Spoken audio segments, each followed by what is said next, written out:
My vám ji nesebereme. Nebude nám lehce.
Jo, abys tam měla ruku vlastně, jo, ještě jsem ale nemusíte tam mít ruku, ale abyste dobře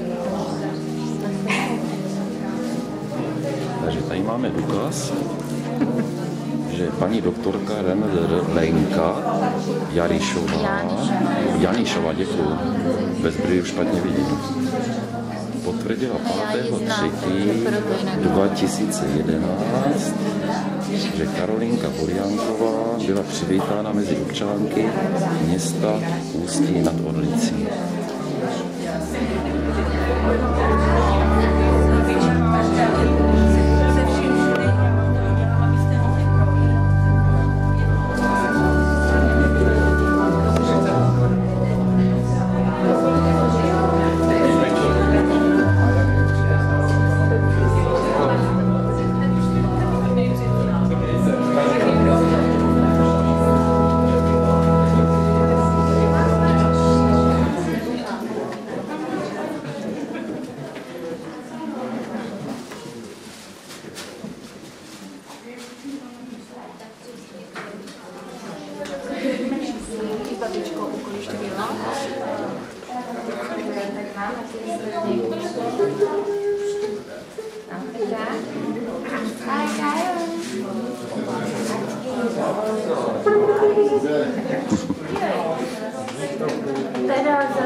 Někdy si do té kolípky lehl taky. Někdy si tam lehl taky do té kolípky.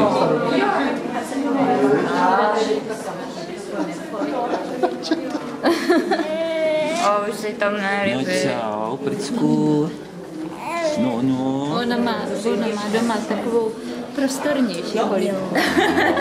No má, no. Takovou létající přímo, že?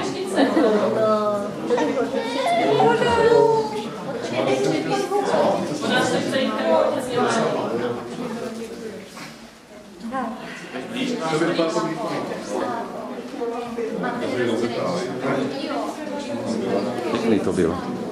Pěkný to bylo. Ještě tatínka natočíme. Ahoj.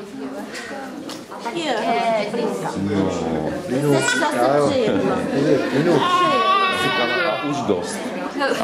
Dneska. A už toho stačilo. Přestaňte fotit, přestaňte natáčet. Já už tam byla někdy.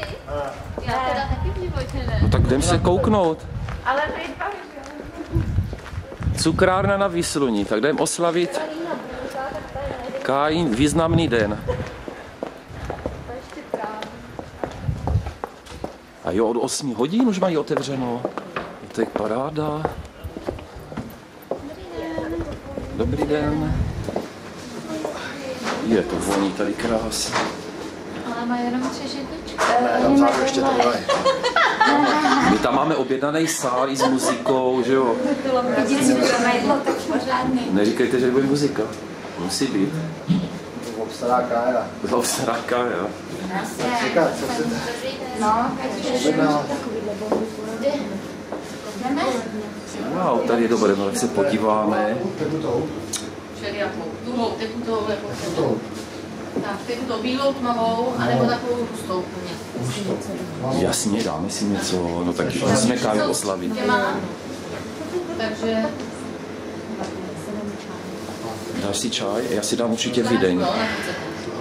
Paní, určitě Vídeň uděláte ty zákusky, jsou krásné. Můžeme tady udělat ten dortiček s tou jahůdkou. Něco ovocného, něco zdravého. Jo, tak já to chci nám tady něco nosí. Jsme tady cukrárně. Dobrýho.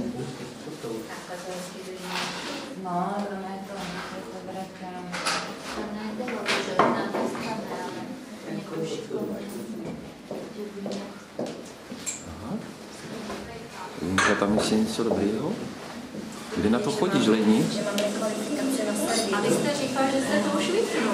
No já to mám vypnutý, to jenom tak jako... A to tak podivně svítí teda. Ono totiž ještě se neví, kde kdo u čeho bude sedět, jako to je to krásný. No, tebe se ví určitě. Teď už se to ví určitě. Ještě na káji, jaká hodná. Káji.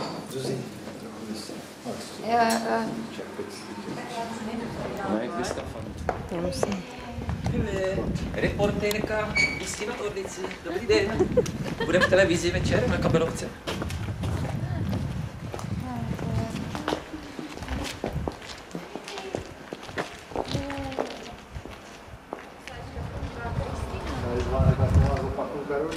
Aha.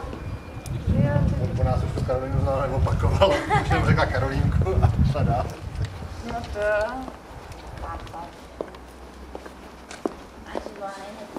Tady je městský úřad, toho jsem si nevšiml, jako tady, jo, hlavně stůl, jo.